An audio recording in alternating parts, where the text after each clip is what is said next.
Okay, well, we'll go ahead and get started to be respectful and conscious of everyone's time here. We understand we're competing with lunch, and so we thank you for carving out the time to be here today. So welcome to What Lies Beneath, How EY Fights Cybercrime and the Insider Threat Using Tableau and Visual Analytics. My name is Jeremy Osinski. I'm a senior manager in our fraud investigation and dispute services practice based in our Boston, Massachusetts office. I also lead our innovation and technology enablement strategy for EY's analytics business across the Americas. And what you'll see today is, we've probably been using Tableau now across EY within our fraud investigation practice for about 8 or 9 years. We have about 1,000 users throughout the Americas, and probably another 2,000 or so within EMEA and Asia-Pac. Historically, using Tableau often from a dashboarding perspective to deliver both reactive investigation work products as well as proactive type work to our clients. What we've really seen in the last 12 to 18 months, which we'll show you a little bit of today, is a new way of deploying Tableau, where we're starting to embed Tableau into an overall application ecosystem. Really having Tableau sort of serve as the visual analytics hub, if you will, with a series of other technologies, tools, scripts, algorithms, and so on built around it. And so we'll show you a bit of that today as well. I'll introduce my colleague Paul as well. Thanks, Jeremy. My name is Paul Alvarez. I'm also a senior manager at EY, based out of McLean, Virginia. I've been with the company just over a year. I'm also a 20-year Air Force veteran. 10 of those years, I was a computer crime investigator with the Air Force Office of Special Investigations, just like the FBI equivalent in the Air Force. Investigating intrusions into DoD systems. After I got out of the Air Force, I went to Lockheed Martin, helped stand up their corporate counterintelligence office, and helped develop their insider threat program. I also worked at Mandiant, which was then acquired by FireEye, and worked in their cyber threat intelligence business unit. So looking forward to having a good discussion with you guys today. So we're going to cover insider threat, proactive detection of insider threat through behavior analytics. But we're going to start with defining what insider threat is so that we're all working off the same sheet of music. We're also going to talk about why we use Tableau in doing the analytics when it comes to insider threat. And then we're going to go into a demo of a platform that we're using to do behavior analytics, and you'll see how we've woven Tableau into the analysis. And please feel free to stop us anytime if you have questions. We would much prefer this to be interactive than Jeremy and I sitting here just reading stuff off a slide. So if you have any questions, don't feel free to raise a hand and we'll try to answer it the best we can. So this is, if you've ever dealt with insider threat, you've probably run across this definition, but I still think it's important so that, again, that we're all working off the same sheet of music. Some people that you speak to in cybersecurity, some vendors, will talk about the unintended insider or the accidental insider, where someone maybe gets a phishing email, their computer gets compromised, and now their computer system is being used to steal information from within the company. For today's purposes and the way we look at it at EY, we're really focusing on malicious insiders, the people that are doing it on purpose. The folks that are exploiting or using their trusted access to either steal information for whatever reason, or maybe to inflict harm on the network because they're frustrated or they want to take revenge or something like that. So that's really going to be the focus of our discussion today, is how can you proactively detect an insider and how we use Tableau as part of that analysis. So I'm going to start with an example. I'm sure many of you have probably heard this story before, but I like to use it to kind of, again, set the stage of what an insider might do. How many folks are familiar with Bradley Manning and his theft of information from the government? Raise the hands. A few people? Okay, good. So I won't bore everybody if I go through the story again. Bradley Manning was in the Army, and he was convicted of stealing classified information and giving it to unauthorized people. So you can see he violated the Espionage Act and a bunch of other things, and he was giving the information to WikiLeaks because he thought that this information required more transparency. That was his motivation. And like I said, obviously, WikiLeaks is not authorized to have this information. It could have been a lot worse. He could have been working with a state-sponsored actor, giving the information to foreign governments. But again, it's bad enough that the information he had access to was getting out in the open in an uncontrolled manner. Next slide, please.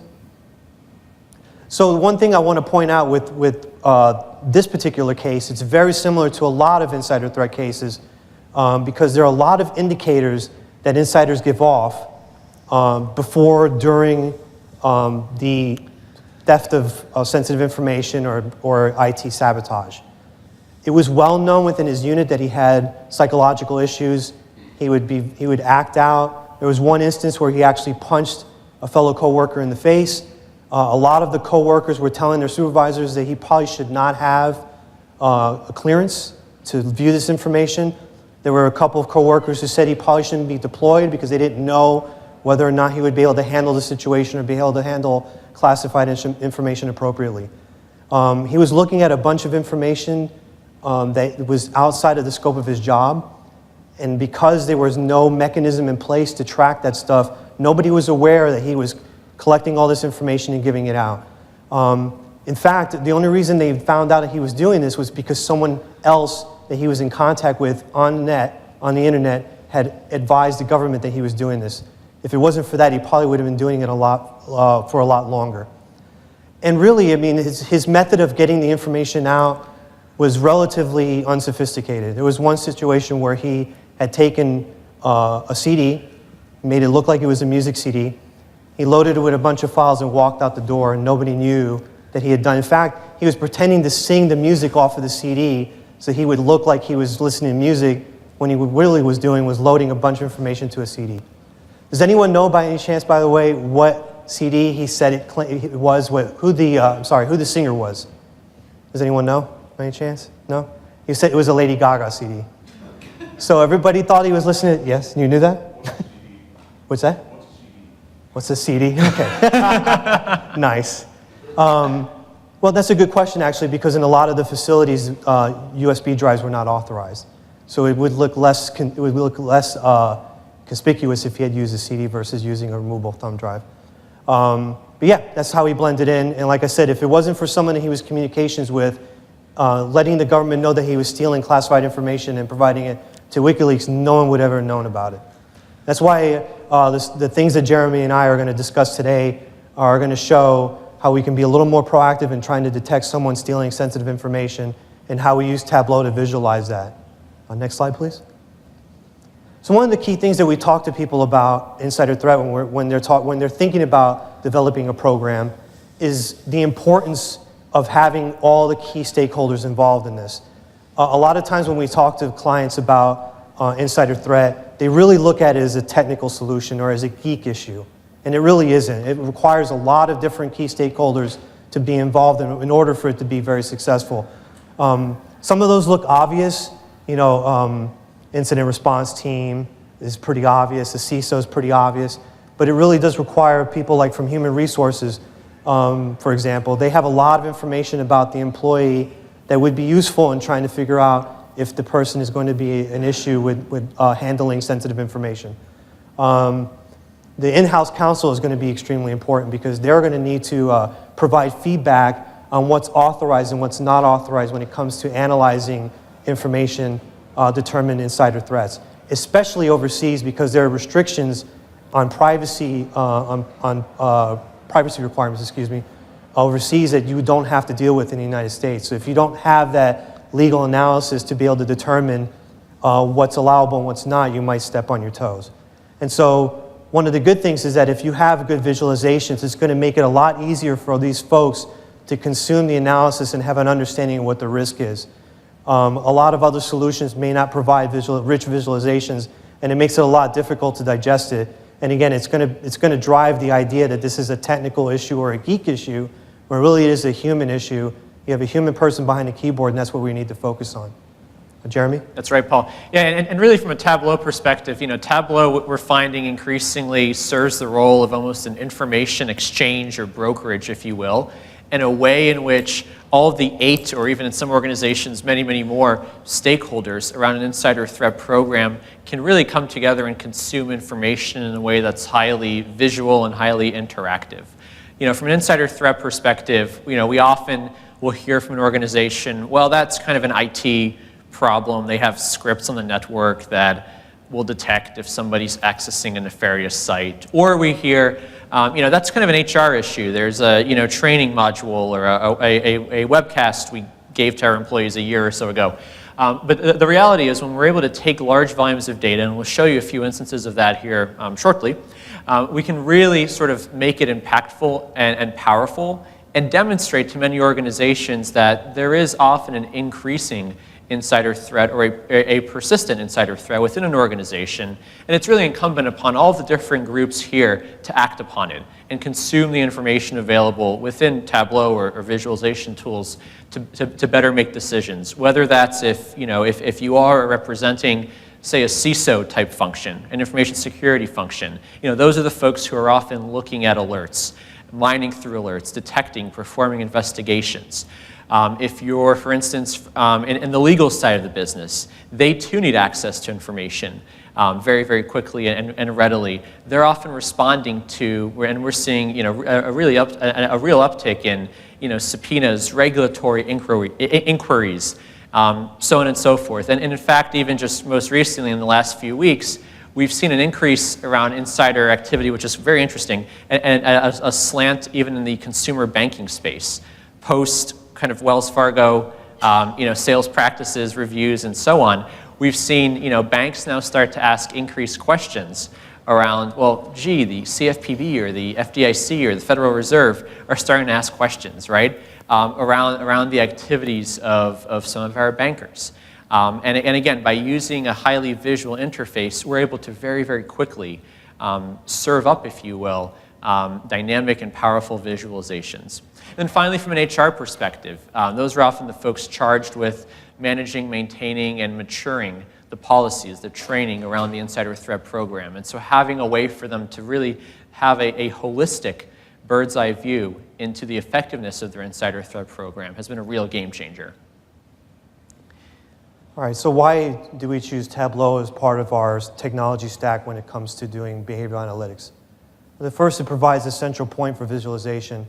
We've really tried to develop a single pane of glass for the program manager, for example, of the insider threat program, or the analysts and investigators, at a single glance to be able to look and figure out, what do I need to focus on first? What are the most riskiest activities that are being conducted in the company that I need to focus on first? That's very important. Again, in other solutions, you might see less visualization and it becomes less useful, especially for investigators who may not have as technical a background as you would find in an incident response team, for example. Now, don't get me wrong, I'm not slamming them. I'm a former investigator too, but I think it's very important to be able to develop the technology to make it accessible to a wider audience than you would with some other tools. It provides real near-time visualization. Now, with the kind of information that we're talking about processing today, you're not going to get to real time, but having the ability to see in near real time what the riskiest activities are, be able to filter those things, to be able to find the most egregious activity that the investigator needs to focus on first. Have the ability to aggregate multiple data sources. That's extremely important for insider threat detection. There is really no single source of information that you can use to be able to find if someone is exhibiting insider behavior. It's a mix of data sources that's going to give you that answer. So it's very important that the technology supports that. Sorting, filtering, and creating custom dashboards. Again, every investigator is going to have a different approach. And we feel that technology needs to be flexible enough to support the investigator in the way that makes them the most effective. Some investigators may want to focus on a particular rank within the company. Some may want to focus on a business unit. So having dashboards that provide that flexibility is really going to make the analyst and investigator much more productive.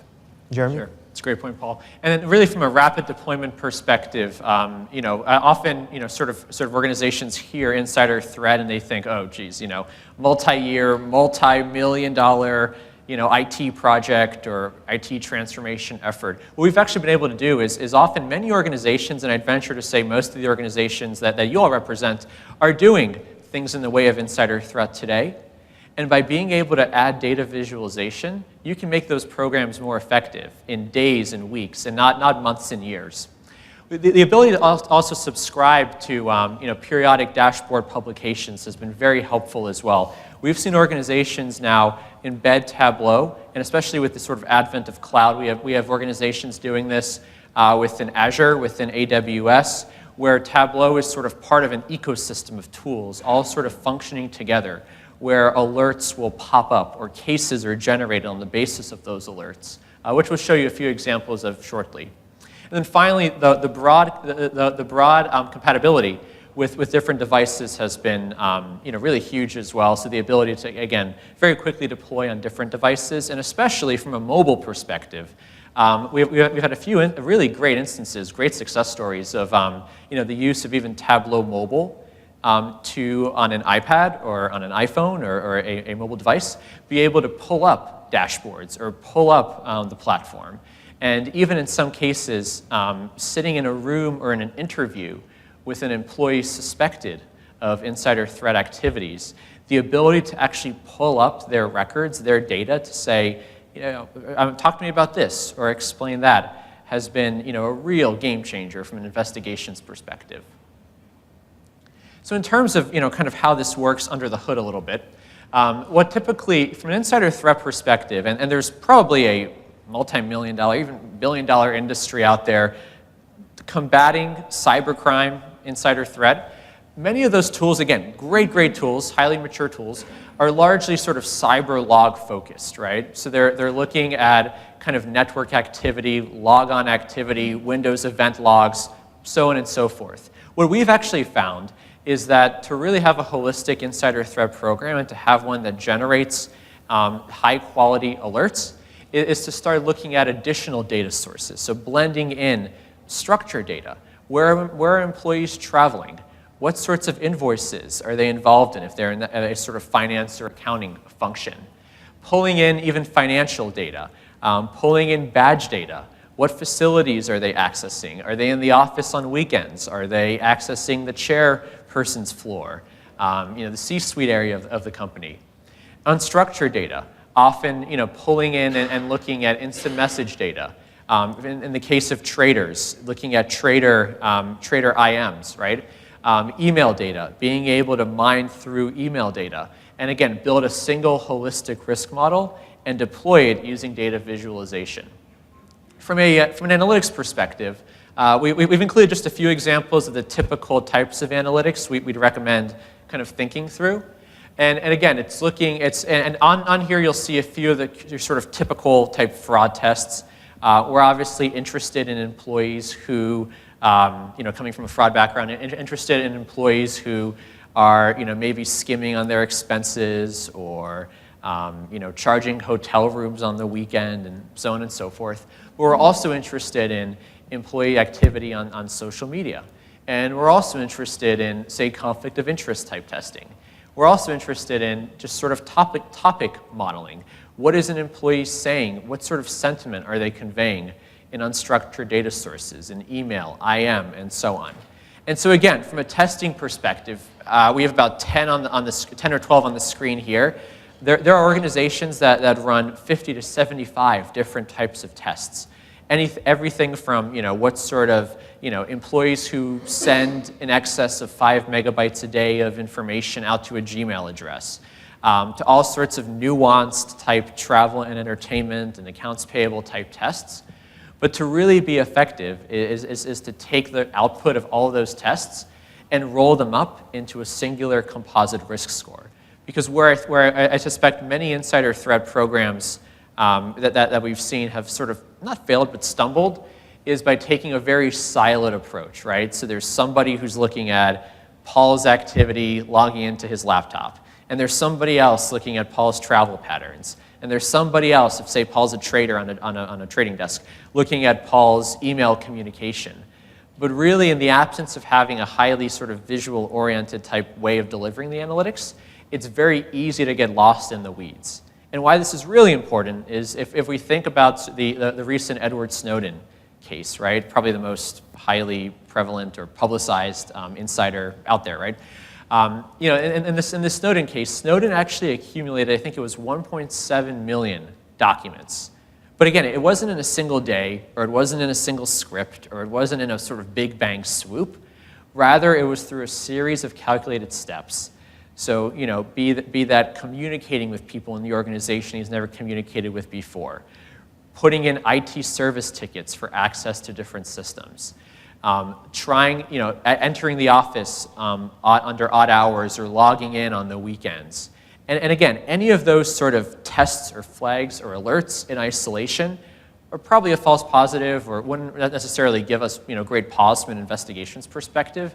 But when looked at it holistically on a chart or on a graph, you can really instantly start to see those spikes, or at least start to see a change in an employee's activity or behavior over time.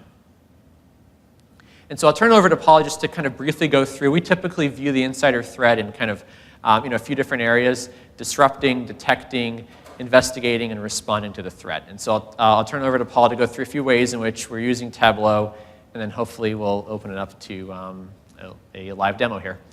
Thanks, Jeremy. Before I dive into the next slide, as I mentioned, we want to try to keep it interactive. Were there any questions from the audience before we go further? Nope? Okay. Okay. So as Jeremy mentioned, we're going to talk about detection now. And the things that we're going to bring up in the next slide or two are really going to help your organization be more proactive in detecting insider threat. In many instances, like the example I mentioned earlier, where an individual that was in contact with Manning was the person that notified the government he was stealing information, there was really no detection being done at all, right? And then the only time the government got involved was when they were told that he was stealing information. So hopefully trying to apply some of the things we're going to talk about in the next slide or two is going to put you in a much more proactive stance. You don't have to wait until the information is leaving the organization. And so one of the things we want to look at, and I think Jeremy touched on this a little bit in the previous slide, is looking not just at the technical aspects of the person's behavior, but the non-technical aspects. So again, like Jeremy mentioned, when you look at the technical aspects of people's behavior, it's the stuff you normally associate with cybersecurity. Things like how they use their laptop, what kind of websites they visit, what kind of network shares they're accessing, what kind of information they're moving across the network. But that's not enough context in our opinion. We need to combine it with non-technical aspects of the person's behavior. So when you look at an insider, as I mentioned with Manning, there's a lot of indicators that the person gives off, both technical and non-technical, that's going to help you understand whether or not this person is a potential insider. Now, I do want to say highlight a certain point I haven't brought up yet, is that no tool out there, nobody's going to tell you that a tool or a process is going to 100% tell you a person's an insider. If they tell you that, that's a straight-up lie. There's indicators that are aligned with potential insider activity, but that's why you need an investigator or an analyst to triage the alerts, to do some investigation to figure out whether or not it really is an insider stealing the information or not. So, but it is important, again, to look at it from a holistic manner. So there are vulnerabilities and motivations with the majority of insiders that we've seen in case studies and prosecutions by the Justice Department for espionage and for thefts of trade secrets and things like that. And each insider is different, but again, a lot of them have the same types of motivations, same types of vulnerabilities. So from a vulnerability perspective, maybe the person wants to steal information because they're having financial difficulties. And the only way they feel like they can solve it is to steal lucrative information from the company and sell it to a state-sponsored actor or to a competitor. Maybe from a motivation perspective, they're motivated to steal the information because they feel like they're not getting the respect that they deserve at work. Maybe they've been passed over for a promotion. Maybe they've been put on a performance improvement plan and they're frustrated and they feel like the only way they can get ahead is to steal this information to get a better job somewhere else. Having an understanding of what these different motivations and vulnerabilities an insider might have, then you need to look at what kind of information do I have in my company that would allow me to identify those indicators in an insider. And what a lot of people may not realize is that you probably already have a lot of this data already. You may be missing one or two things in those blocks. For the most part, a lot of companies are already collecting this information. They're just not analyzing it in a way that would help them identify an insider. So you have every company has an HR system, and the HR system is going to have a wealth of information about the individual. If they've got results from an employment screening, that's going to be very useful to figure out if the person has vulnerabilities or not. Their criminal record, if they're having financial issues, if someone has complained about them to an ethics hotline. These are all things that we can leverage to figure out whether or not someone might be at risk to steal information or not. Is there a question? Yes. So, I'm just we have a colleague that commits some fraud, and so I see these motivations here, like, and I'm still trying to figure out the motivations to the case, but overworked or not having how much money they're making, or how do you take your data sources below? These are very kind of fuzzy things. Can you let's just take overworked as an example, or maybe even I don't feel like I'm being paid enough. I'm just disgruntled. How do you take these data sources and then create a visualization out of them? Yeah, so that's a great question. And so let me use the... No, we are, but I'm going to go ahead and touch on it now since you brought it up. I don't want to lose the point because I think it is a very good question. Some of these things may not be obvious in the way they're being depicted right here. Like overworked is a great example. There is no data source that shows over time how much someone might feel like they're overworked, but you can look and see how many hours a person's putting in and compare it to their peer group and see this person is working a significant amount of time, more so than their other coworkers. Then you could also look at their leave or their vacation status. Not only is this person working more than their peers, but they're not taking any time off. Now, I want to keep in mind, though, that that's a data source, and that may not be weighed as heavily as some other data points, right? So, for example, Carnegie Mellon has done a ton of research into insider threat, and one of the key things they say about as a risk factor are terminations and layoffs. They say that something like over 60% of people who are notified that they're being terminated or laid off will steal something within 90 days of that notification. That's if they're allowed to stay in place, by the way, because sometimes they might be shown the door right away. But if they have to stay for turnover and things like that, within 90 days of notification, 60% of those people are going to steal. So that's a very high amount of people that are probably going to walk out the door with something. And I'm sorry, a dollar figure? I think the most recent statistic, and this is like over a year ago, the average impact financially per event is almost 150K on average. And then at the most end, it's like in the millions. But on average, it's about 150K per incident. And they also say it takes, you didn't ask this, but it takes about 55 days on average to resolve an incident. And I think that's on the low side. That's not even counting all the legal stuff that you have to go through if you're going to sue the person for patenting information they stole from your company, things like that. So, I hope that answers your question. I mean, some of these things are not going to be as clear as, depicted on the slide. And you have to keep in mind it's not going to be weighed as heavily either. Like the HR thing I just mentioned, if someone have been identified to be laid off, that's going to be weighed a lot higher than if someone is working a lot more than someone else. Does that make sense? Okay. Absolutely, yeah. It's not going to be one, I think I mentioned that point earlier, it's not going to be one data source that says insider done. It's a combination of all those things. We're going to add up all these different tests on all these different data sources that we have and combine them to a total risk score. Is there a question, too, from the back? Hey, Paul, if you don't mind, so I'm with this guy. One thing I want to talk about a little bit, too, going to your point about how do you identify overworked communications, and I think one of the big ones for that is probably communications. At least from some of the stuff that I've seen is analytics that are incorporated based on email traffic and based on certain, we call them emotive tones that are pulled out of the emails, and they categorize and score people based on the words that they use in the email, and that may categorize. It may not be overworked, but it may be angry, it may be sad. You can pull that kind of emotive connotation out of email, and that can be also what it's scored on. Okay, I'm sorry, you had a question?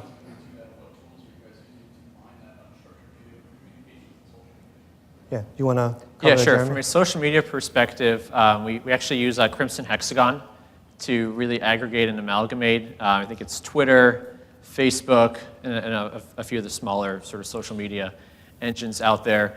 From an unstructured data perspective, so from an email perspective, there's kind of two ways of doing it. There's the hard and costly way, which is collecting employees' email, right? Which obviously has many privacy and other concerns and considerations, especially if you're sort of not in a highly regulated industry. It's typically okay, or it's less of a concern, obviously, for a bank or for a pharma than it would be for a different less regulated industry or an industry outside of the U.S. or Americas. But that aside, collecting email, is difficult. There are a series of, and typically what we'll do at organizations is tap into an email archive. So an enterprise vault, for instance, or an autonomy type solution, and mine and extract message body. And then we'll typically use, nowadays there's probably a dozen or so different algorithms out there, open source, that'll mine emotive tone, ethical issues, behavioral issues, and so on. We have a few of our own, largely written and executed in Python, which will then kind of run on the email. And then our typical, the data table that feeds Tableau would then be a sort of a series of data tables with different flags by employee for, Paul on a given day. Why am I always the bad example? Well, had these communications and had these sort of travel activities and so on. Now, the second way, or the easier way, and in some organizations the quicker way to get at email, is for organizations on Outlook or Microsoft Exchange. There's actually a little known, surprisingly, a little known kind of backdoor where Exchange servers actually produce by default, and most IT organizations we found don't turn this off, which is interesting, produce essentially a text file every day of all emails sent inbound and outbound. Granted, it does not contain the email body, nor does it contain attachments, but it will tell you who an email is from, who it's to, when it was sent, what the subject line was, and so on and so forth. And again, those are tiny 2, 3, 5 megabyte type files, which will amalgamate. And again, we don't have the benefit of running sort of emotive tone analytics on the actual email subject. What we can do is we can say, research scientist Paul at Pharma X, for some reason, is now in communication with a marketing or strategy function at Pharma Y, right? Again, just based on those sort of analytics. And so it actually, brings us to a good point too of, it is often the insider threat detection process is really often an iterative journey. We'll start with organizations who typically are doing a lot of this already and just sort of formalize it. So typically starting with T&E or looking at some of the cyber logging activity. And then phase 2 might be looking at some of the email metadata. Phase 3 might be pulling in social media activity.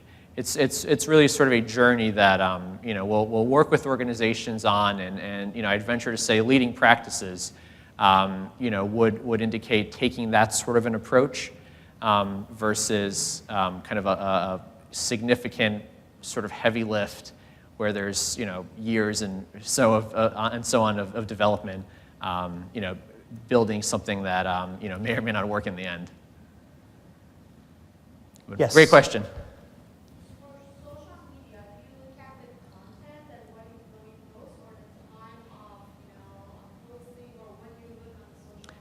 Yep, so it really depends on the scenario you're looking at.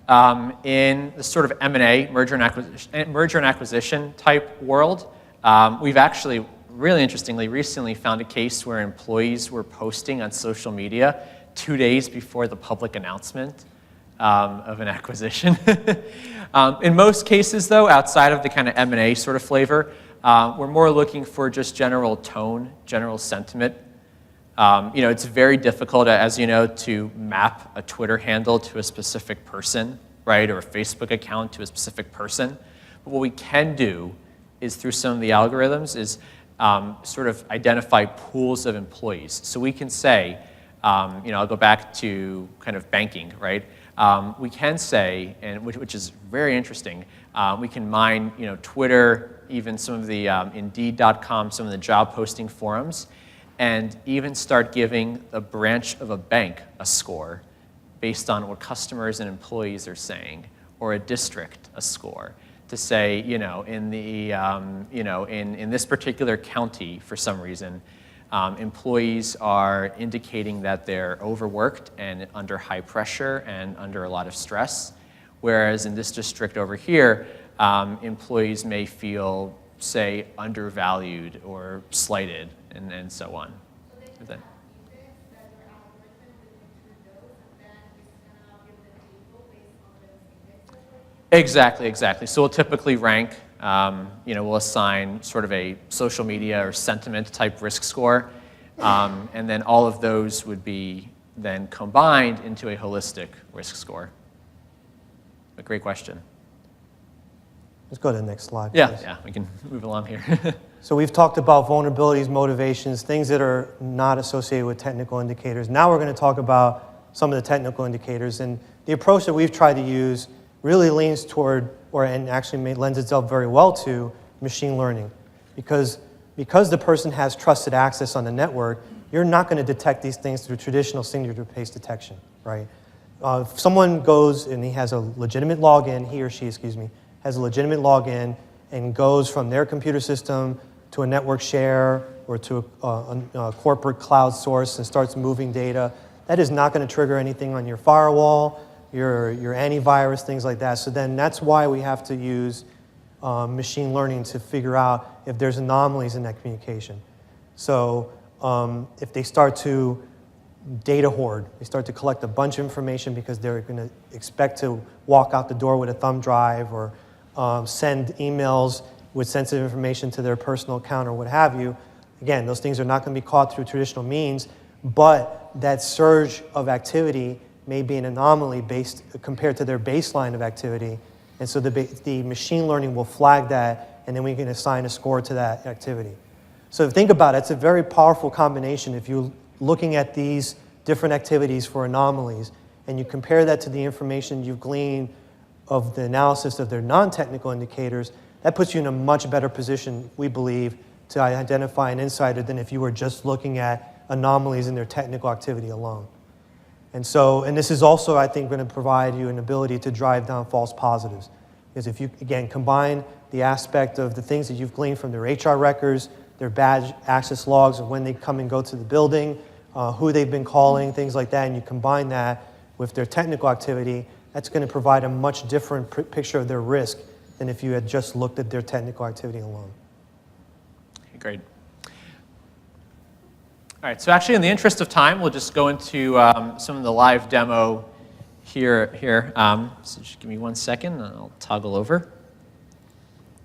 I should mention we're actually working off of a beta site here. This is, in fact, scrubbed data from one of our actual recent cases hosted within the Microsoft Azure platform. And you'll see, and I'll touch upon this a little bit as we go through the demonstration here, around kind of the role Tableau plays in an overall ecosystem. Our ecosystem, we refer to it internally as Virtual UI, VEY technologies. You'll see that kind of here and there. But it really is, and going back to Paul's point, there isn't a single tool or platform or software that sort of tackles insider threat or even fraud well. And so what we've done, the approach we've taken at EY is really built a best of breed, we like to think, type environment where Tableau is the data visualization engine, but you'll see a few other technologies kind of baked in here as well.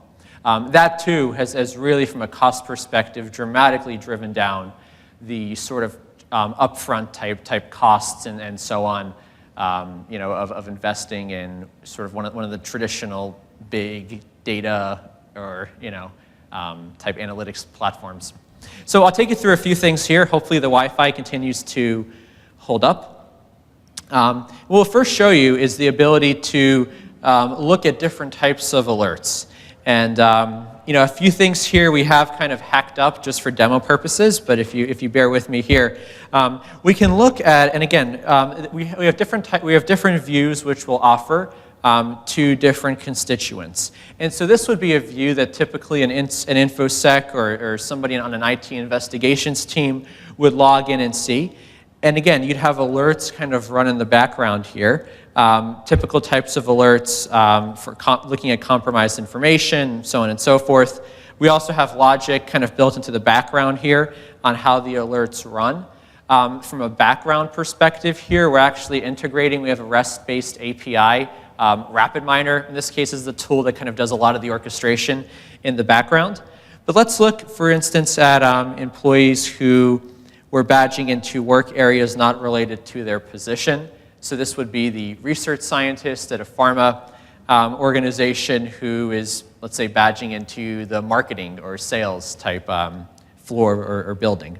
And we can sort of see the top alerts based on that employee. And so let's look at employee number 89 here, a business consultant based right here in Austin.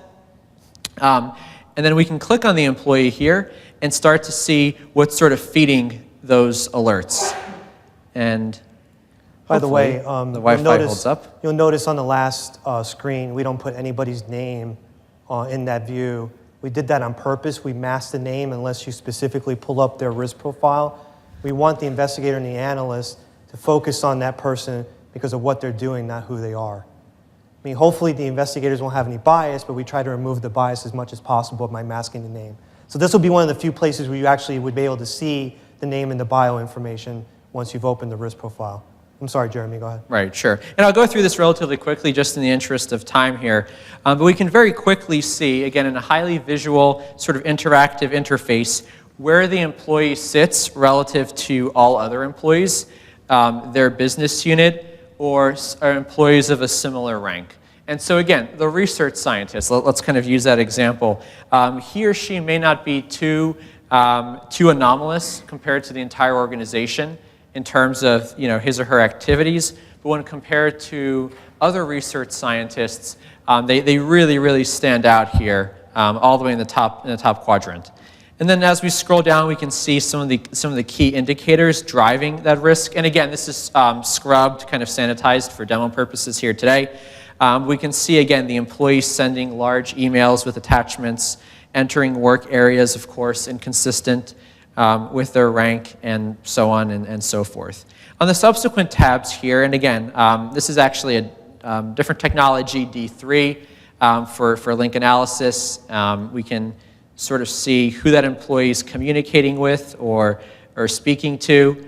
So in this case here, this employee looks to be emailing 2 different email addresses, which may or may not be relevant or appropriate given their role. Getting back to your question, actually, from a social perspective, what we're typically doing from a social media lens is, again, it's very difficult to map a Twitter handle to a person. What we can do is look at tweets and social media activity holistically, and then assign a positive and negative score to it over time. And so we can even start to, again, through the use of different algorithms, we at EY do a lot of this through Python, kind of in the back end. We can start to identify cases where we may have either keyword hits or concept hits around terms like abuse, concern, and so on, and then using Tableau, kind of filter on those specific terms, and really chart and plot negative and positive scores over time. From a social profiling perspective as well, we can also indicate, again, positive and negative terms present within the population of the subset of social media activity relevant to that specific employee. And so we can even look at look at Twitter versus Tumblr versus comments on YouTube, a filter for hashtags, run different sorts of queries and so on. Really looking again for top sort of concepts. And on the bottom viz here, you'll see some of the key terms or some of the key concepts and whether or not our algorithms detected the use of that term in a positive, negative, or neutral way. And then from a content perspective, we work with many accountants at a firm like EY, and so they always like to see the underlying detail. What we do is we typically, by design, we have that exposed as a later tab. But again, here we're using Tableau, and so all of the filters sort of work across tabs. And so if we were to just look at, say, negative tweets, we'd be able to then toggle into the content details tab and and see those tweets. And then in a typical sort of live scenario, we can actually pull up the tweet as well. So I'll go back here now, and typically at this point, if we go back to the alert view here, this employee is probably worth acknowledgement, or at least, say, further investigative procedures. At this point, we can create a case. And again, here, I'll assign the case to myself.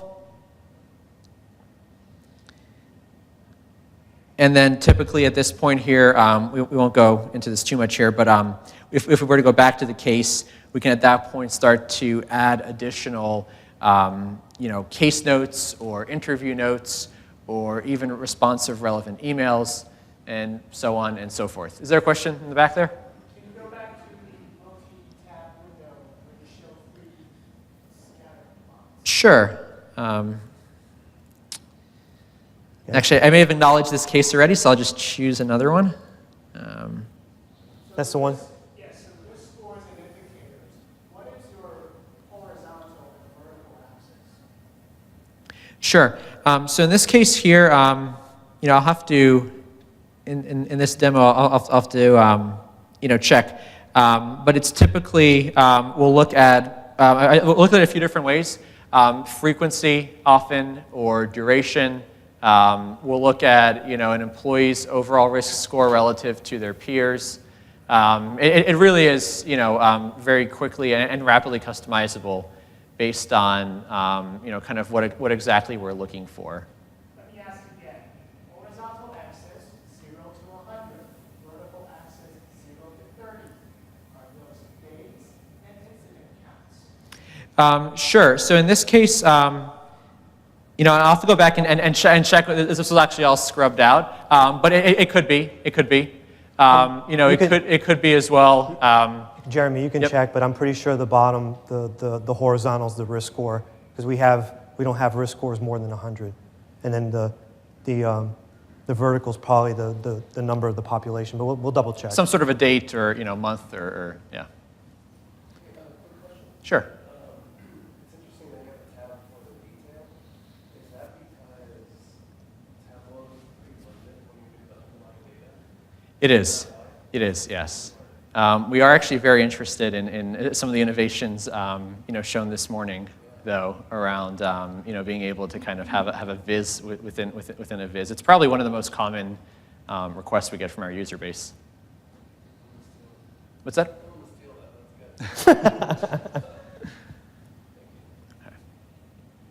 Great. So just getting back to it here, a few more things we'll show. From a program management perspective, often the folks charged with administering the insider threat program really love these views. The ability to, again, have sort of bird's eye view access into the overall insider threat program. What sorts of alerts are we investigating? What sorts of risks are inherent in those alerts? And what the disposition is of those cases. And so, going back to the case management view, the minute we clicked suspicious or not suspicious or false positive, all of that, again, feeds into these dashboards really on the fly. This has been a great view that several organizations have brought to their boards to really kind of show and demonstrate the effectiveness of the insider threat program. And then if you could just scroll a little bit on that, I don't know where it is. Yeah, right there, the bottom right. One of the things that we also like is to have the ability for the program manager, or basically anybody who's using it, to have the ability to export this information easily. So if they don't, they can export it and just put it straight into the report, or they can customize it in any way they want. But the great thing is that the information is not stuck in the platform. It gives you the tools to be able to put it in your reports and, like Jeremy said, provide situational awareness to senior leadership about what kind of threats you've uncovered and how many cases you're running. Right. And then overall, from a social sentiment perspective, in some cases we'll add these views as well, which again just offer the ability for leadership or the board to kind of get a pulse of kind of how where things are from an overall social type analytics and sentiment perspective. And then finally, just getting back to a few of the questions asked, or based on a few of the questions asked, from a data source perspective, this is typically how we'll approach it. Again, we're very interested in collecting and amalgamating as many different data sources as we can. So phone logs, HR records, and so on. We are extremely excited about Hyper and very eager to start testing that in our labs as soon as we can. that I think has potential huge implications for, for us going forward. Then overall, from a scoring model perspective, the types of tests we typically run, again, are really in 3 categories: physical, technical, and behavioral. And so we offer the ability for, and again, this would be more of a program manager type view, to be able to tune up and tune down the relevance of a specific test. And so, for instance, if we're looking at, let's say, the leakage of information cross-border, we might tune up, for instance, phone calls to countries where competitors are based or countries known for IP theft. If we're specifically interested in, let's say, employee-type actions, oftentimes, we'll find that organizations prior to a reorg or a merger or some sort of shakeup, will have heightened vigilance around certain employees, and so they're able in those cases to tune up those employees. So obviously, any employee selected for layoff, that's probably the highest risk sort of period, and one in which we can really kind of focus on and thus drive the alerts. So this view right here is, I guess, not Tableau? This is not Tableau, no. But again, this all sort of feeds a common data model, and so what's showing up in those graphs and those charts kind of downstream, is all sort of fed on this. Back-end perspective, we use actually IBM's Big Insights for a lot of the back-end, with a little bit of SQL Server as well for more of the metadata kind of around this. Any additional questions? One in the back? Question about your email monitoring. I thought that was impressive, the drawing the linkage. Is that a proprietary tool that's outside of Tableau as well? That tool is outside of Tableau. It's D3 is the tool. D3, yep. Yeah. One of the things we didn't mention when he was showing you the link analysis is that as an investigator, I think it's very important to understand the person's social network within the company. It's apparent, obviously, that you're going to want to interview the person's supervisor, but you may not know who else the person interacts with on a day-to-day basis. So the link analysis not only tells you, okay, he might be emailing a competitor, oh, but this is the people that they talk to in the company on a regular basis. I need to go talk to them too. So we really tried to provide as many tools as possible to enable the investigator to be successful. Okay, great. So any additional questions from the audience? Okay, great. Well, I know we're running short on time here. So as far as just the overall view, you've seen the ability again to detect different types of alerts, and then again discover patterns or discover anomalous trends through the interface. The interface is and frankly why we love Tableau is just the ability to very quickly customize and deploy what sort of graph, what's on each axis, and the various different data sources.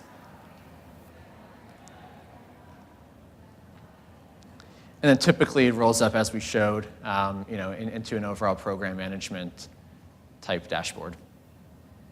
Another thing we tried to do with this approach is to try to minimize the amount of different systems that you're going to have to bounce through. As we did talk about, we're going to leverage or try to leverage as many disparate data sources as possible, but then we made it so that you wouldn't have to go check those systems or minimize the amount of time you'd have to bounce out to a different system. So that's why we have the case management embedded. That's why we have link analysis and all these other things. We've got the single pane of glass, so to speak, to see what risk behavior is being uncovered.